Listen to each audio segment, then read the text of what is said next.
हम देखेंगे जैव प्रक्रम का दूसरा भाग श्वसन। क्या देखेंगे बालक? श्वसन। श्वसन देखेंगे। पहला भाग हमने पोषण देखा था और उम्मीद करते हैं कि आप सब पोषण को बेहतर से समझ पाए होंगे। अब श्वसन देखेंगे कि श्वसन होता क्या है, कितने प्रकार के श्वसन होते हैं, इसमें कैसी प्रक्रियाएं होती हैं, ऑक्सीजन की उपस्थिति में श्वसन होगा तो क्या होगा, अनुपस्थिति में होगा तो क्या होगा, और दहन और श्वसन में क्या अंतर है इसको भी देखेंगे। और हम देखेंगे कि मानव में श्वसन किस प्रकार से होता है और मानव का श्वसन तंत्र किस प्रकार से कार्य करता है। तो शुरू करते हैं। पहले समझते हैं श्वसन किसे कहते हैं। पहले हम क्या समझेंगे? श्वसन किसे कहते हैं। तो श्वसन की जब भी हम बात करते हैं ना बालक, तो श्वसन में आप स्पष्ट याद रखोगे कि यह एक जटिल प्रक्रिया होती है जिसमें जटिल कार्बनिक पदार्थों को हम तोड़ते हैं, विघटन करते हैं, ऑक्सीजन की उपस्थिति अथवा अनुपस्थिति में सरल पदार्थों में, जिससे जल और कार्बन डाइऑक्साइड उत्पन्न होती है और साथ में ऊर्जा की कुछ मात्रा उत्पन्न होती है। यानी कि यदि हम मानव की बात करें तो हम वायु को ग्रहण करते हैं ना, और वायु को ग्रहण करते हैं तो हमको ऑक्सीजन प्राप्त होता है, और ऑक्सीजन प्राप्त होगा बालक तो जो आप भोजन किए हो उससे जो पोषक पदार्थ आपके कोशिकाओं में संचयित है वो पोषक पदार्थ का क्या होता है? विघटन होता है, टूटता है, और वो पोषक पदार्थ टूट के किसका निर्माण करते हैं? जल व कार्बन डाइऑक्साइड का निर्माण करते हैं। साथ साथ ऊर्जा भी मुक्त होती है। ऊर्जा मुक्त होगी तो हम अपने दैनिक जीवन कार्य को कर पाएंगे।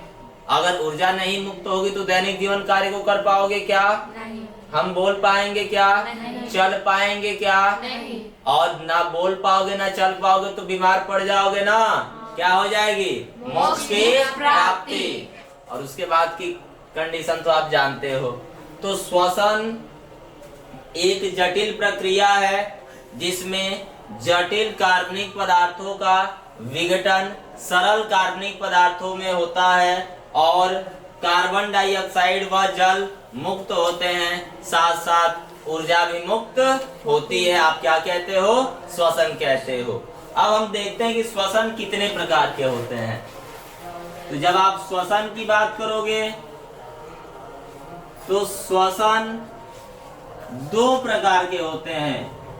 एक ऑक्सीजन की उपस्थिति में और दूसरा ऑक्सीजन की अनुपस्थिति में।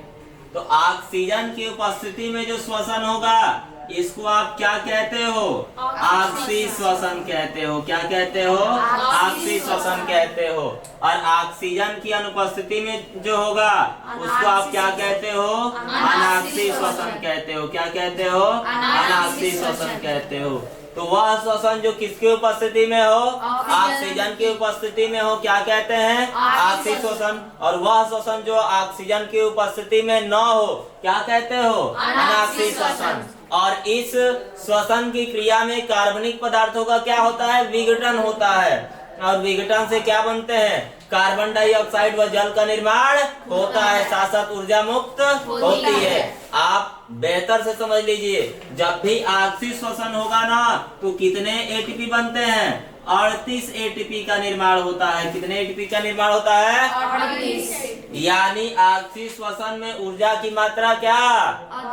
अनाक्सी श्वसन में ऊर्जा की मात्रा क्या? कम। मात्र कितने एटीपी निर्मित होते हैं? 2 एटीपी निर्मित होते हैं। अब हम समझेंगे कि ऑक्सी श्वसन की रासायनिक प्रक्रिया कैसे होती है या क्रिया विधि क्या है। हम ग्लूकोज जानते हैं C6H12O6। अब इस ग्लूकोज का विघटन होगा किसकी उपस्थिति में? ऑक्सीजन की उपस्थिति में। और ऑक्सीजन की उपस्थिति में क्या बनेगा? कार्बन डाइऑक्साइड व जल बनेगा, CO2 प्लस H2O। आप बताओ कार्बन कितने? 6। तो CO2 कितने बनेंगे? 6। चूंकि 6 दूना 12। 12 और हाइड्रोजन इधर 2 है ना, और इधर हाइड्रोजन कितने? 12 हैं। तो 6 दूना 12, तो 6 दूना 12 और 6 कम 12 6 18, 18 ऑक्सीजन हो गया ना। आप देखो 6 यहाँ है, तो 6 में कितना जोड़ेगी? 18 हो जाए। 12 और 6 18, तो 6 दूना 12 6 18, यानी ये संतुलित हो गया ना। अब इसके साथ साथ क्या मुक्त होती है? ऊष्मा मुक्त होती है। क्या मुक्त होती है? ऊष्मा मुक्त होती है। और ऊर्जा कितनी मुक्त होती है? 673 किलो कैलोरी ऊर्जा मुक्त होती है। और आप कहते हो कितनी एटीपी ऊर्जा मुक्त हो रही है? 38 एटीपी ऊर्जा मुक्त होती है। कितनी एटीपी मुक्त होगी? 38 एटीपी मुक्त होगी। किस श्वसन में? ऑक्सी श्वसन में। ऑक्सी श्वसन का मतलब का वह श्वसन जो किसकी उपस्थिति में हो? ऑक्सीजन की उपस्थिति में हो। क्या कहते हो? ऑक्सी श्वसन कहते हो। इसमें ग्लूकोज का विघटन हुआ ना, और ग्लूकोज का विघटन किसकी उपस्थिति में हुआ? ऑक्सीजन की उपस्थिति में हुआ। कार्बन डाइऑक्साइड व जल बना, ऊष्मा निर्मित हुए, और 673 किलो कैलोरी ऊर्जा भी क्या होती है? मुक्त होती है। और साथ साथ कितने एटीपी बनते हैं? 38 एटीपी बनते हैं। ये क्या है? ऑक्सी श्वसन है। इसका आप स्क्रीनशॉट ले सकते हैं।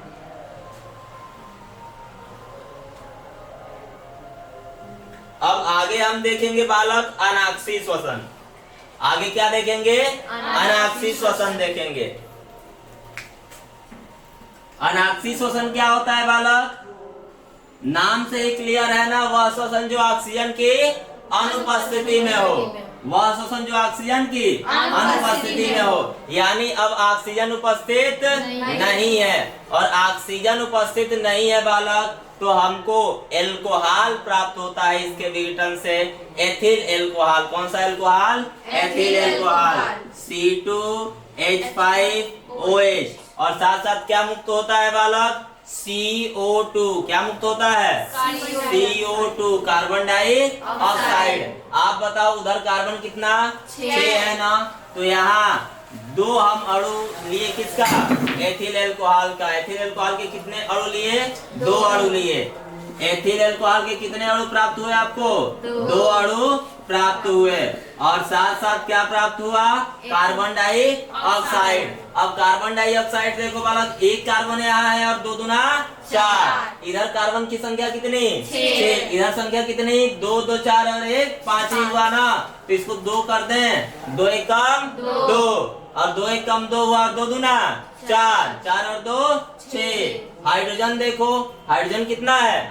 12। इधर 2 5 10, और 2 1 कम 2, 10 2 12। ऑक्सीजन 6 है ना, तो 2 1 कम 2, और 2 दूनी का 4 2 6। आपको पता है कि एक ग्लूकोज का विघटन होगा ऑक्सीजन की अनुपस्थिति में, तो कितने एथिल अल्कोहल के अणु बनेंगे? 2 बनेंगे। और कार्बन डाइऑक्साइड कितना बनेगा? 2 बनेगा। और आप बताओ कितने एटीपी ऊर्जा मुक्त होगी?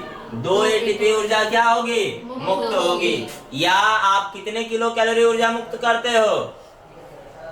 27। कितना? 27 किलो कैलोरी ऊर्जा क्या करते हो? मुक्त होती है। कब मुक्त होगी? अनाक्सी श्वसन में मुक्त होगी। यानी ऐसा श्वसन जिसमें किसकी उपस्थिति ना हो? ऑक्सीजन की उपस्थिति ना हो, उस श्वसन को आप क्या कहते हो? अनाक्सी श्वसन कहते हो। क्या कहते हो? अनाक्सी श्वसन। तो ऑक्सी और अनाक्सी में कोई समस्या आएगी क्या? नहीं आएगी ना। ऑक्सी श्वसन क्या? वह श्वसन जो किसकी उपस्थिति में हो? क्या कहलाती है?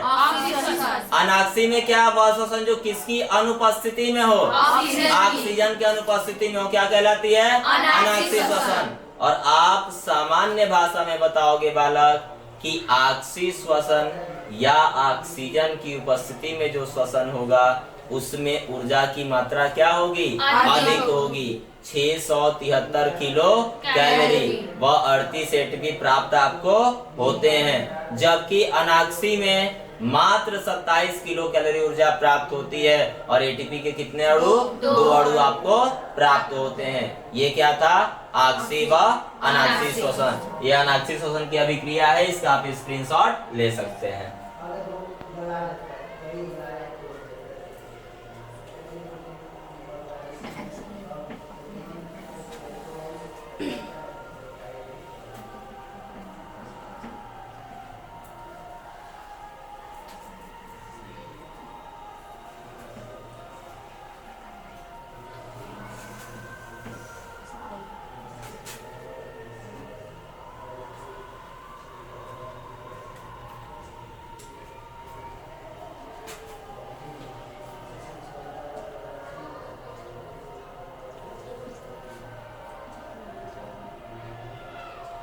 हमने अभी बात की थी श्वसन की, और श्वसन में बात की ऑक्सीजन की उपस्थिति में और ऑक्सीजन की अनुपस्थिति में।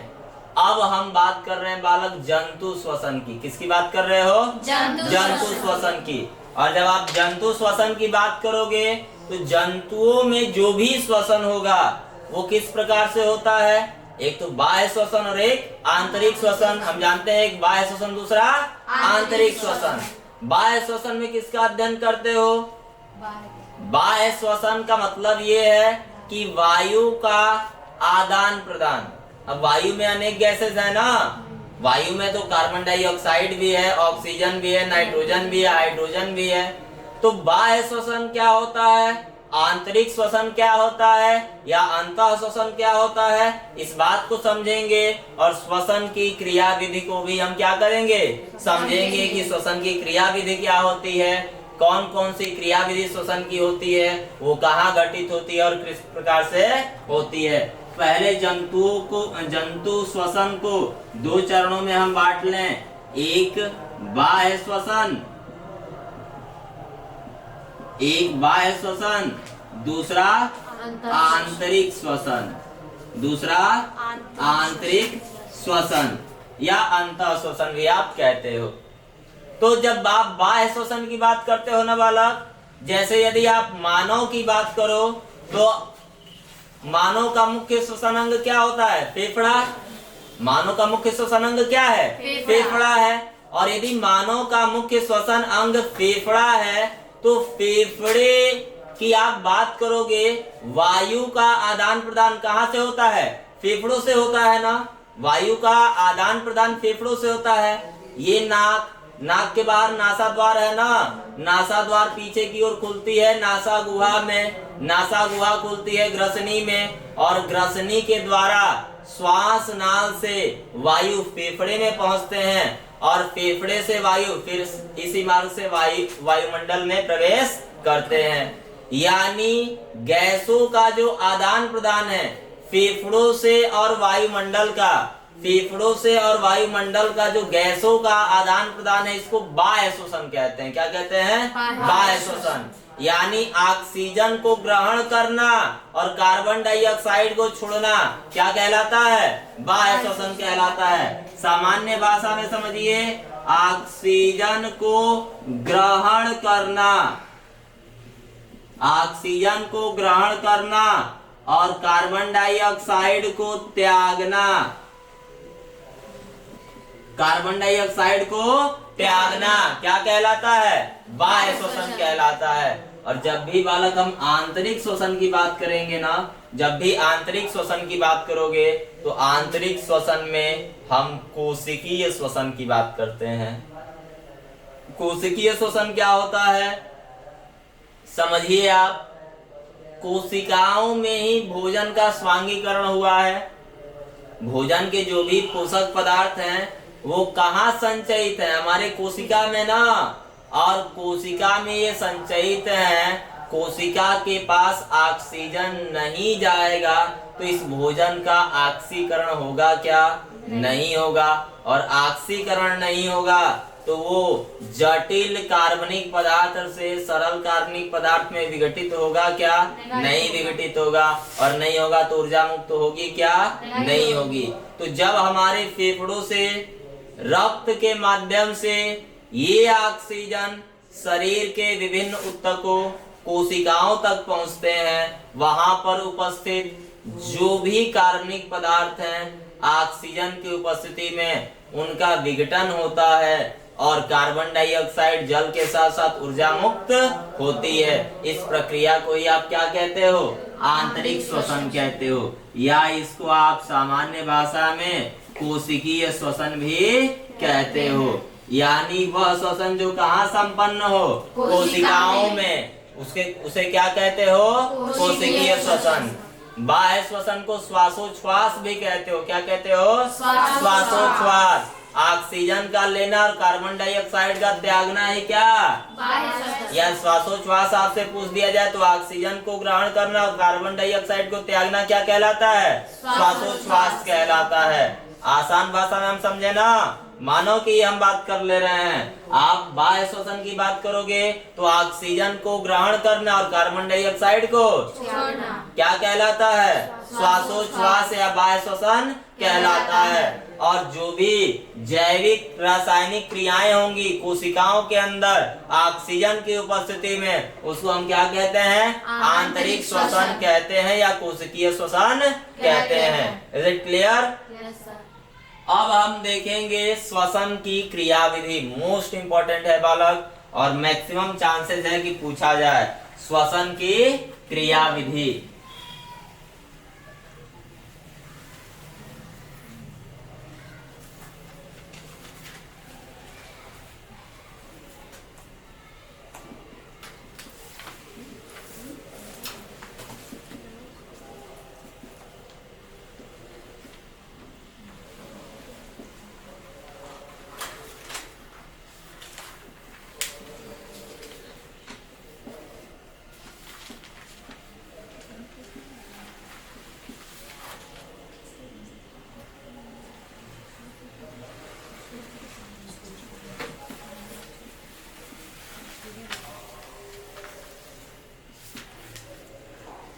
देखो श्वसन की क्रियाविधि में आप कितने क्रियाविधि का अध्ययन करते हो, दो क्रियाविधि का अध्ययन करते हो।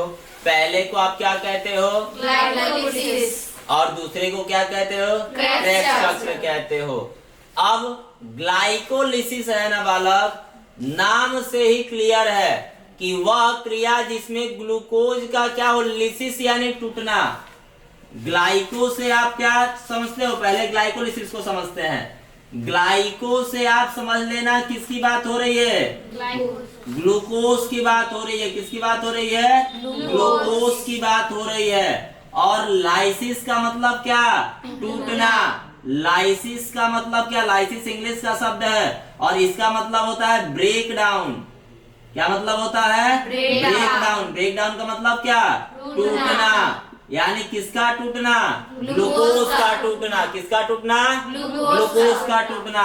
और ग्लूकोज टूट के क्या बनाता है, पाइरुविक अम्ल बनाता है। क्या बनाता है, पाइरुविक अम्ल बनाता है। आप ग्लाइकोलिसिस की प्रक्रिया में बहुत ही सामान्य भाषा में बताओगे कि ग्लाइको यानी क्या, अरे बोलो, ग्लाइको यानी क्या, लिसिस यानी क्या, टूटना। लिसिस यानी क्या, टूटना। और ये ग्लूकोज टूट के क्या बना रहा है बालक, पाइरुविक अम्ल बना रहा है। तो वह रासायनिक क्रिया जिसमें ग्लूकोज टूट के पाइरुविक अम्ल का निर्माण करता है क्या कहते हैं आप, ग्लाइकोलिसिस कहते हैं। वह रासायनिक अभिक्रिया जिसमें ग्लूकोज टूट के पाइरुविक अम्ल का निर्माण करता है क्या कहते हैं आप, ग्लाइकोलिसिस कहते हैं। और आप ये बताओगे कि एक ग्लूकोज के अणु से दो पाइरुविक अम्ल का निर्माण होता है। एक ग्लूकोज के अणु से दो पाइरुविक अम्ल का निर्माण होता है। आप ये भी बताओगे कि इस पूरे चक्र में 4 एटीपी बनते हैं। कितने एटीपी बनते हैं, 4 एटीपी बनते हैं। यानी कितनी एटीपी मुक्त होगी, 4। लेकिन इस पूरे प्रक्रिया हो रही है, हम बोल रहे हैं तो ऊर्जा खर्च हो रही है ना, तो इस प्रक्रिया में भी ऊर्जा खर्च होती है ना। तो कितने एटीपी खर्च होते हैं, 2। बने कितने, 4। खर्च कितने हुए, 2 एटीपी क्या होते हैं, खर्च होते हैं। कितने होते हैं, 2 होते हैं। आप बताओ 4 बने, खर्च कितने हुए, यानी इस पूरे प्रक्रिया में हमको कितने एटीपी का लाभ हुआ, 2 एटीपी का लाभ हुआ। आप बताओगे कि ग्लाइकोलिसिस की प्रक्रिया में कितने एटीपी का लाभ होता है बालक, 2 एटीपी का लाभ होता है। आप बताओगे ग्लूकोज का टूटना क्या कहलाता है? ग्लाइकोलिसिस। ग्लूकोज टूटकर क्या बनाता है? पायरुविक अरे अम्ल। बालक, एक ग्लूकोज से कितने पायरुविक अम्ल? दो पायरुविक अम्ल। एक ग्लाइकोलिसिस चक्र में कितने एटीपी का निर्माण? 4 ATP। आप बताओ 4 एटीपी का निर्माण, खर्चा कितने का? 2 का। 4 निर्माण 2 खर्चा, तो लाभ कितने का? 2 का। कोई समस्या होगी क्या? नहीं। तो 4 बन रहे हैं, 2 खर्च हो रहे हैं, तो 2 का लाभ हो गया। अब आप समझो 2 का लाभ हुआ बालक, 2 एटीपी का क्या हुआ? लाभ हुआ। अब ये पूरी की पूरी प्रक्रिया क्या कहलाती है? ग्लाइकोलिसिस कहलाती है। क्या कहलाती है? ग्लाइकोलिसिस कहलाती है। अब हमको जानना है क्रेब्स चक्र। एक बात और इसमें याद रखिएगा, ग्लाइकोलिसिस की प्रक्रिया में एक बात आप और याद रखेंगे कि ये पूरी की पूरी प्रक्रिया कहाँ होगी? कोशिका के कोशिका द्रव्य में होगी। हमने कोशिकीय श्वसन की बात की ना, तो कोशिकीय श्वसन कहाँ? कोशिका के अंदर। कहाँ? कोशिका के अंदर। अब हमने 2 क्रियाविधि की बात की, एक को कहा ग्लाइकोलिसिस, दूसरे को कहा क्रेब्स चक्र। एक को ग्लाइकोलिसिस, दूसरे को क्या कहा? क्रेब्स चक्र कहा। तो जो ग्लाइकोलिसिस की बात कर रहे हो वो कोशिका के कोशिका द्रव्य में संपन्न होती है। कहाँ संपन्न होती है? कोशिका द्रव्य में संपन्न होती है। कोई समस्या आएगी क्या बालक? आप बताओ, ग्लाइकोलिसिस कोई पूछेगा तो बता दोगे कि नहीं बता दोगे? आसान भाषा में बता दोगे ना? आप इसको स्क्रीनशॉट ले सकते हैं। ये ग्लाइकोलिसिस की पूरी प्रक्रिया है।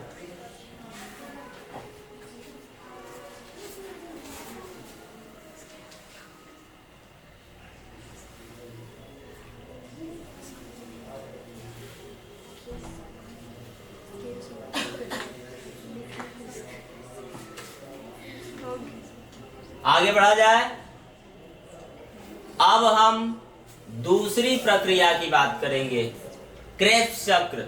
किसकी बात करेंगे? क्रेब्स चक्र। एक साहब थे हेंस क्रेब्स। क्या नाम था उनका? Hence Krebs. हेंस क्रेब्स नाम था।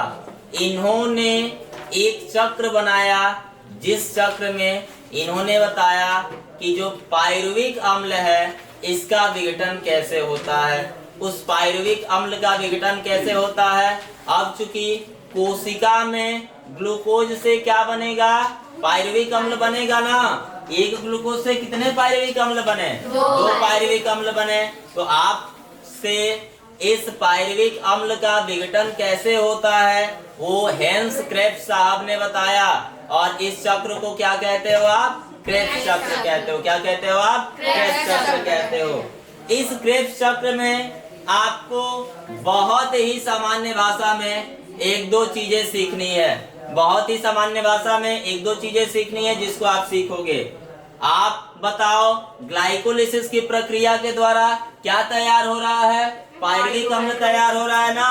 क्या तैयार हो रहा है? पायरुविक अम्ल तैयार हो रहा है। और इस पायरुविक अम्ल, ये जो पायरुविक अम्ल है, कार्बन डाइऑक्साइड और जल और कोएंजाइम ए के साथ क्रिया करके बनाता है एसिटिल कोएंजाइम ए। क्या बनाता है? Acetyl coenzyme A. और एसिटिल कोएंजाइम ए बालक फिर से जल के साथ क्रिया करता है और सिट्रिक अम्ल में विघटित हो जाता है। क्या बनाता है? सिट्रिक अम्ल। और सिट्रिक अम्ल के बाद तो एक लंबी कतार होती है जो कह सकते हो आपकी मध्य उत्पाद के रूप में बनते हैं, जैसे सक्सिनिक अम्ल।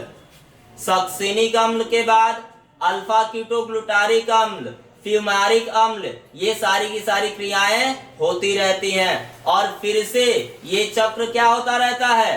चलता रहता है। क्रेब्स चक्र में क्या होगा? पायरुविक अम्ल का विघटन होगा। और क्रेब्स चक्र में आपको याद रखना है, जैसे हमने सीखा कि ग्लाइकोलिसिस में ग्लूकोज का विघटन हो रहा है ना, क्रेब्स चक्र में किसका विघटन होगा? पायरुविक अम्ल का विघटन होगा। किसका विघटन होगा?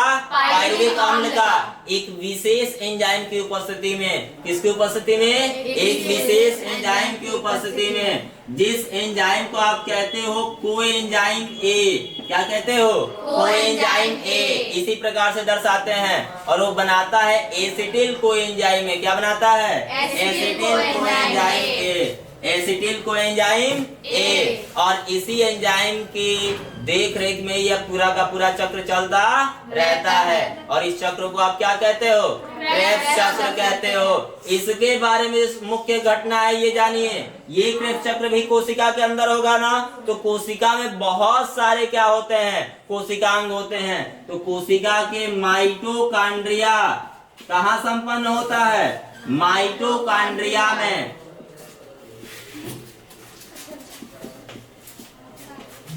कोशिका के माइटोकॉन्ड्रिया में ये पूरी की पूरी प्रक्रिया क्या होती है? संपन्न होती है। ये क्या था? क्रेब्स चक्र था। हमने क्रेब्स चक्र भी समझा, हमने ग्लाइकोलिसिस भी समझा, हमने श्वसन भी समझा, हमने आक्षिक श्वसन अनाक्षिक श्वसन भी समझा, हमने मानव में श्वसन को भी समझा कि मानव में मुख्य श्वसन अंग फेफड़े हैं, और हम नासा द्वार के द्वारा वायु को ग्रहण करते हैं। ये वायु नासा द्वार से पीछे की तरफ नासा गुहा में खुलती है, और नासा गुहा ग्रसनी में खुलती है, जो एक संयुक्त स्थल होता है वायु और भोजन के लिए। और वहां से वायु घाटी ढापन के द्वारा कहाँ जाती है? श्वास नाल में जाती है, और श्वास नाल दो भागों में बटा होता है, जो फेफड़ों में जाके खुलता है, जिसको ब्रोंकाई कहते हो। ब्रोंकाई फिर से बटे होते हैं बहुत सारे, और सबसे जो विशेष स्थल होता है श्वसन का, वो कुपिकाएं कहलाती हैं, एल्वियोलाई कहलाती है। कुपिका या एल्वियोलाई आप उसे कहते हो। ये संपूर्ण श्वसन क्या होता है? समाप्त होता है। ये क्या था? श्वसन की पूर्ण प्रक्रिया थी। इसके साथ ये दूसरा भाग हमने किसका समाप्त किया? जैव प्रक्रम का दूसरा भाग श्वसन हमने समाप्त किया। आगे के तीसरे भाग में हम देखेंगे उत्सर्जन। क्या देखेंगे? उत्सर्जन। और चौथे भाग में देखेंगे वहन, या पहले वहन को तीसरे भाग में देख लेंगे, और चौथे भाग में किसको देखेंगे? उत्सर्जन को देखेंगे।